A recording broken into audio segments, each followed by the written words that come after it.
This is a lovely bowl with beautiful, graceful scrolls. What you notice are two C's, one on the top and one curving on the bottom, that are in opposite directions. So basically the root is at the bottom of that C, but yet because it frames the date, you could say that the date is where the focal point is. The greens are lovely on this red background. They're complementary colors, so that is really important. The directions are good. If you see that top C, there's an S coming off to the left. On the right, there's one coming downwards. And also on the right, there's another S going outwards and up, and also an S coming down and curving the opposite way of that bottom C. The only thing that is on the left, there's that S that comes off that bottom C. There is also a curve that comes upward, which is good. But because it's a little weaker, you see, more or less, you see the two parallel S's. Also the balance of flowers. On the top left, there's a large cluster of flowers, and opposite it, on the other side, there's another cluster. It has some beautiful line work and details in it also, okay? And this is the outside, the lettering around the edge. It's a smaller space, but it has some beautiful script lettering, okay?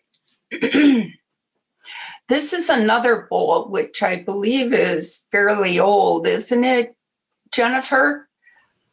Yes, it dates from 1832, and we're not quite, I don't know if we know exactly who the painter was, but it's supposedly Gunlik Bergstogo Bondal, so a Telemark painter. Okay, well, what is really nice on this that I like is if you notice that more or less a rope border around the center. So you have a center design, which has the basic C and flowers coming off of it. The borders on the outside that surround also go in opposite directions. The flower on the lower left is a little large, I think, compared to the rest of the design. And the scrolls above it, the blues, make it a little bit heavy on the left. Maybe if there was some more green in there or a little blue on the lower side, it would work better. But just some very lovely things. And one of the things I want to bring out with Telemark, if you look at the lettering, if you're holding this bowl, you look across the bowl to read the lettering, where some styles, like Baldress, for instance, if you look across, the lettering would look upside down. Okay. This is a very beautiful little amber, very simple on the top, lovely colors against the green. If you notice, there's two C's, but they are opposite directions. If you see, there's one curvy on the lower half, there's one curving to the left, and on the top, it's curving towards the right. And the S's draw your eye out towards the corners. Okay. This is the sides, which again, the banding is painted red, which is very lovely and follows through with the kind of frames the Rosemaling. If you see in those bands, the top one especially, the line work creates a C and an S, a C and an S. There are flowers that are alternated. If you look at the two larger ones on top, then the one below is not exactly right below, but kind of in between those. Possibly the line work could have had some more white to kind of tie that in again. Okay. And these are the sides where, again, you can see the borders and the banding. What I'd like you to notice also is on that upper part against the handle, there are some small red scrolls that frame that. And this is very lovely, tying in the red from the bands and also the red on the peg. Okay. This is a Tina, which has some very beautiful colors. I love the reds and yellows together and the dark blues on the green background. When I mention color as part of the design, if you look here, because there is so much red and there are larger flowers on the right, it's a little bit heavy towards the right. So maybe if that other C or it had a few more scrolls, like on the other side, it would balance a little better. But very lovely flowers. They are all different, varied in size.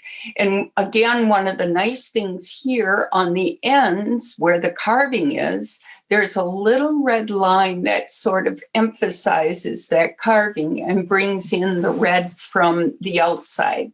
Okay. This is one of the sides, and you can see how it balances very well with the top part of the Tina. The scrolls have line work that connects those little flowers, but because it's so dark, you don't see it quite as much. The scrolls on the right, there's a dark scroll, so you don't notice it as much as you do on the opposite side. Okay. And this is the opposite side of the Tina. Again, some very lovely flowers and colors. The thing I would do differently is on those two scrolls in the very center is possibly that small red one curve in the opposite direction to point towards the blue one. Okay. This is the end, and you can see how those flowers kind of bring the sides towards the very center of the end. And another thing, that red trim along the bottom and along the top just frames this so well. Okay. Here's the opposite end, and you can also, again, see the banding. Okay. This is a Telemark basket, which, if you notice on the sides, the Telemark basket has like a basket weave. You can see it better if you look at across the from the handle, you can see the weave a little better. So in some instances, wood is characterized in a certain area, like the basket weave is Telemark. In Ust, those of you who are familiar with it, has a lot of piercing on the sides. There's a nice balance of color with the edging on the top and the reds below and all the little flowers in the weaving. The thing I would say, on the left, you see that red stem, which is very bold. The design on the right also is curving in the same direction. If it was curving in the opposite direction towards the center, it would look much better. Okay. And again, here's the opposite side, some very nice colors. It's a little heavy. The first picture, it's a little heavy with the reds on the one side. But the other side, I love the cluster of flowers. Okay. This is a wonderful little box. It is just a beautiful, beautiful box. And if you notice the red background, again, green is a complementary color. So the scrolls are greens and there's a lot of yellows. When you use red on red, you have to always remember that it's very subtle.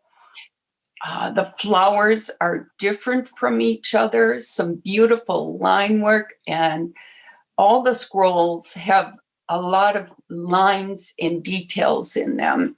Also, the dark trim around the sides and on the feet just helps balance and frame this. Okay. This is the lid of the box. Again, very nice colors. What I like in that center cluster of flowers is the small cross hatching with little dots. And on the right, the line work that curves around. It's gorgeous line work. And everything balances around the outside. Again, that little routed or beaded edge, it frames the design. Okay. This is an end to that box, which is a wonderful color-wise details. If you notice all the details, this has a little of the Regency style where that straight line and right angle. But if you notice, there's the large C with the cluster around it. And then the other C that comes up, if you notice that apron or coxcomb, they call it, the line work makes it curve in the opposite direction of the scroll.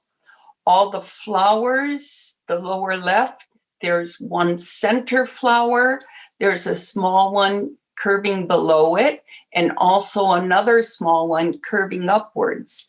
And if you look at the line work on the top, that continues on the left side, and also from the flower on the right, it curves towards the other design.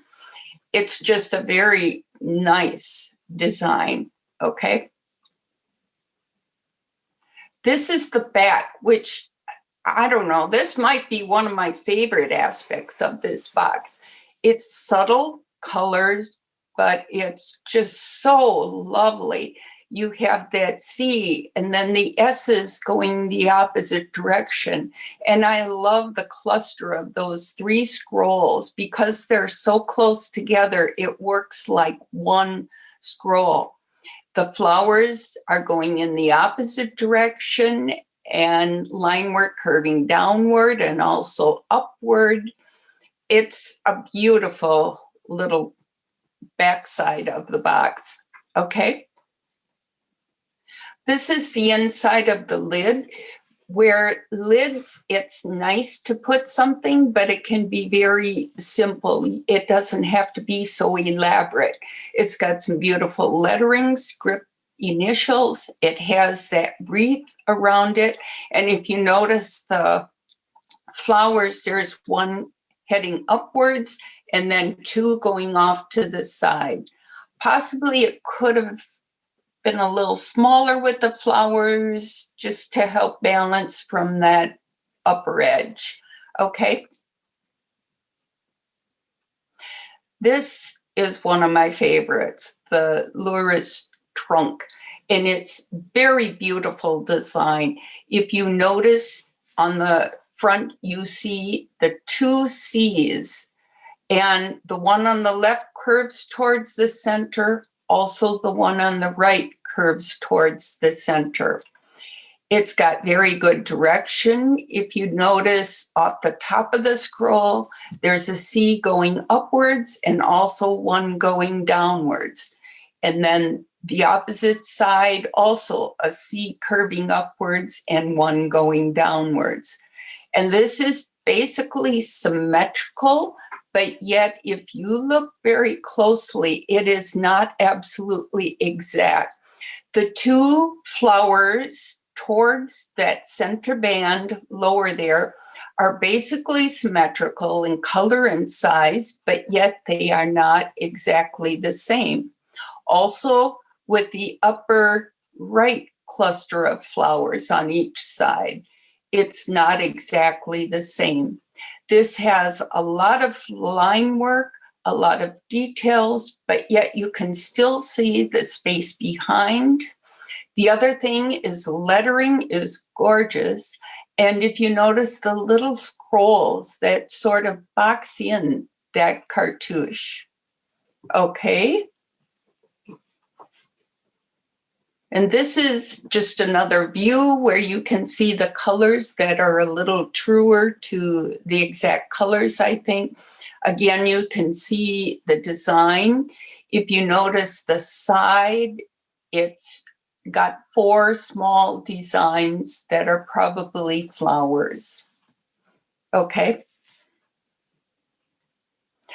And this is one of my all-time favorite, the Hans Klittenberg trunk. I don't know how many hours I've spent studying this. I just absolutely love it. And again, the red background, a darker red banding on the sides and the lines help frame this. And it's subtle, but yet it's very, very lovely. The yellow scrolls with blue shading gives sort of a green look to the red background. It's got a very nice flow, but looking at it from here, you almost feel like it's a little heavy at the top because of all those yellow scrolls. It's got nice blues that balance out, okay? This is just a little closer look. You can see the blues better in here, the line work, the varied sizes of flowers, the cornucopia held by a hand, which I've seen in a few other places too. Very lovely line work, all the little details. It's a wonderful piece. And again, the cartouches around the lettering, those little scrolls, okay? This shows a little closer view. You can see some of the Telemark roses down near the cornucopia. You see the filbert strokes basically on the scrolls, which add color and also details. Scrolls are long in Telemark, so you do need details. This does have red scrolls. If you notice from the top right, there was a red scroll curving down, some curving up. Out of the cornucopia, there's 2 red scrolls that are curving downward and curving to the right. Again, red on red is very subtle. So you have to look at that when you do your painting. So that's why this gives a little bit of a look of being top heavy with the yellows, okay? This is the lid. Again, very beautiful colors. It's a little heavy on the blues because they're all on the outside. Maybe if there was a scroll curving inwards that was yellow and one curving outwards that was yellow would help balance a little better. But a good balance of flowers, again, clusters of flowers, small flowers, little tiny flowers, a lot of line work, just a beautiful trunk, okay?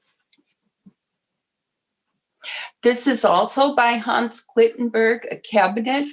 If you notice on top, those blue scrolls, there's a C and also something coming the other way that curves towards that C.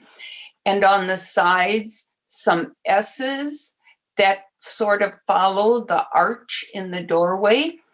The large cluster of flowers curve downward, again, following the curve of that arch. What's interesting too on this is if you notice at the keyhole, he's used the keyhole in a way as part of the cluster of flowers. And also each side, you have the C curving inwards and the S curving outwards.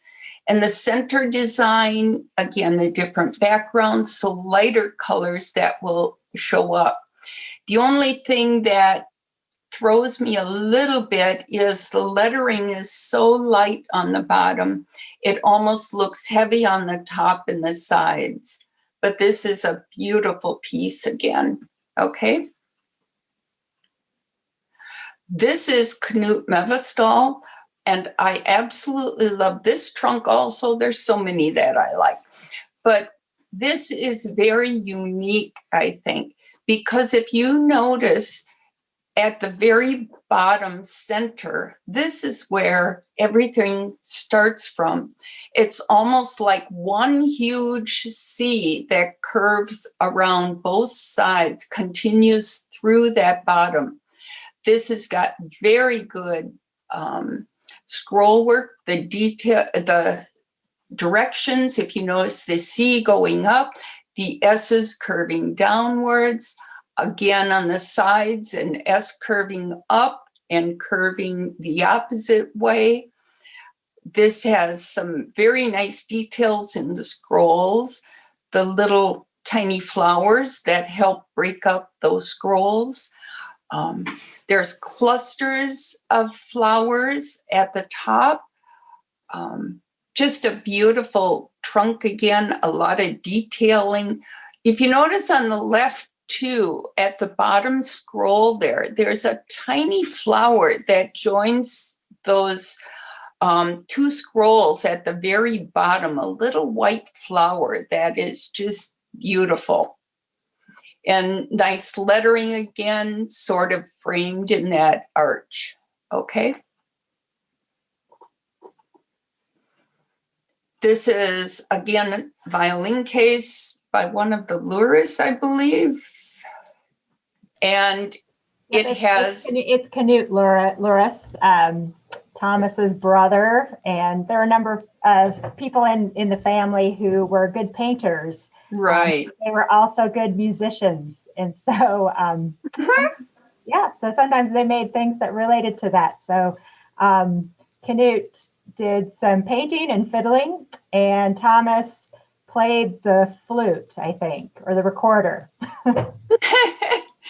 Yeah, I have 3 old violin cases that I want to paint because all my kids paint or play violin.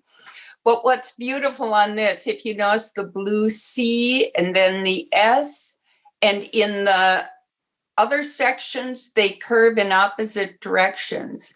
And all the line work and details inside the scrolls and flowers, very good balance of colors, okay.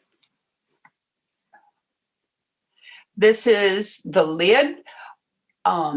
Again, a very nice C with the S curving the opposite direction, and then the flowers and line work curving towards the top, a large flower in the small area, and 2 smaller flowers that go in opposite directions off the end of that S scroll.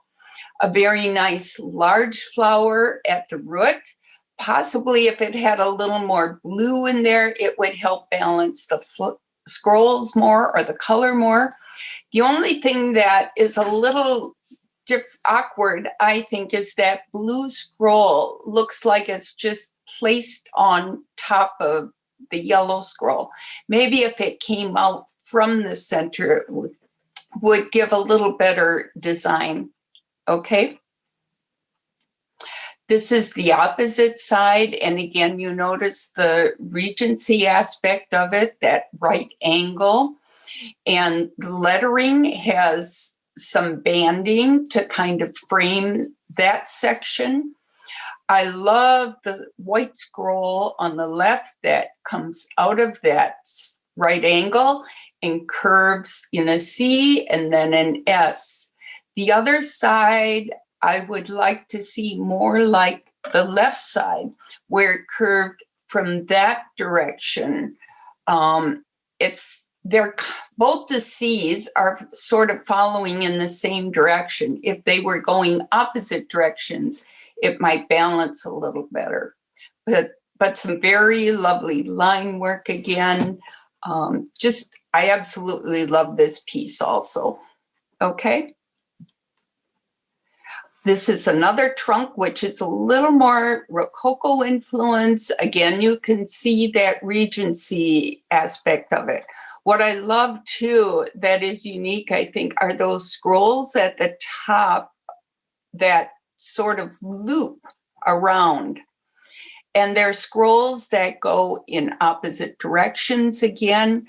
It's got a lovely balance of the red colors and the yellows, and the blue or green is more subtle, which again, with the background, it just balances very well color-wise. Okay. These are the ends of that trunk. Again, you can see the Telemark roses.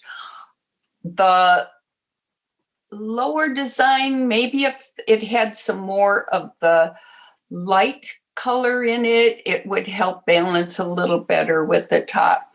And you can't see too well, more on the left side where there are scrolls at the top. There's a C with some S's coming out of it, which fill that space at the top. Okay. Another trunk with that Regency aspect. The reds really balance well. This has got a fantastic flow to it. But the only thing is, if you notice those green scrolls, they're very subtle, so you don't see the flow as much as you do with the reds and the blues. But you have a green curving down, the red curving the opposite direction, another green the opposite direction, the blues coming up from the bottom. It's very lovely. It's got a good balance with the reds, but again, it could be age also with some of these, okay? Here's the ends, which you can really see the Rococo aspect of it, those shell motifs. It has a lovely tulipy flower at the top. This is beautiful with the colors in it and the line work. I love the way the scrolls at the bottom have a C and curve S's towards the center. This has got some very beautiful things. I wish we could see it a little better close up or it wasn't so worn off, but just beautiful. Again, at the top too, scrolls that fill in that curved part, okay? And this, Ethel Kamalheim's, I love this one. She has very bright colors, which really complement the background. The yellows really stand out. So you see the C and S's curving off of it, balance of flowers in the corners. The reds are very subtle. So the yellows are what you notice and you see first. Again, that little bit of a Regency aspect with that straight line. And doing the stippling on the sides, it carries the red, but also a darker color, which frames this, okay? This is the lid where, again, the corner designs just frame that and tie that whole design together. You see the very good C's, and again, they're going in opposite directions on each side. You notice the root. It's very lovely. The line work and details, there's a lot of nice characteristics in there, lights and darks. So it's just, again, a lovely design, okay? And here's the end of it, where that yellow detailing on the top is very lovely. She carries the yellow in the line work along the sides, the yellow in that scroll at the bottom. And again, here she carries a little of that straight line in the very center. The scrolls, you have that oval and the S's coming out. I would maybe have brought it a little higher up on the sides. I tend to do that. And the other thing, possibly a dark line that sort of accentuates the curve of the lid. Okay. Okay, these are some of mine. This was a smaller trunk that I got Best to Show on in 2010. I used a stippling on the outside edges to sort of frame it, and also a little line work. I incorporated the Cornucopia, where I used that as part of the scroll with scrolls coming outwards. I used the yellow first, and the blues are more subtle, so they're not as strong as the yellows are. I try to balance the reds and do clusters and different sizes of flowers. I use basically a light line work because this is darker, and also some reds. Okay. This is the inside, where I tend to do it a little more transparent. It doesn't have to be as bold on the inside. And here, when you do more transparent, you have to balance the lights and darks. Okay. This is a Cornucopia keeper, and I use the C's and S's tapering upwards, S's curving to the sides. The thing I would criticize when we went through this the first time that I noticed, if you see on the right side, the design, the C is curving towards the left. And on the left side, it's also curving towards the left. It probably would have been better if I had flip-flopped those. So the one on the left was curving towards the other side. So everybody is not perfect. No gold medalist is perfect. There's always things you can criticize. Okay. This is just a detail of one of the pieces that I did. On the blue background, I wanted to continue with blues more so, but because the background is blue, I used the darker blue as the main scroll color, where the lighter blue is closer to the background, just like red on red, the blue on the blue. You have to think of what stands out the most. Here I used red line work and black, if you notice, just to give a variation.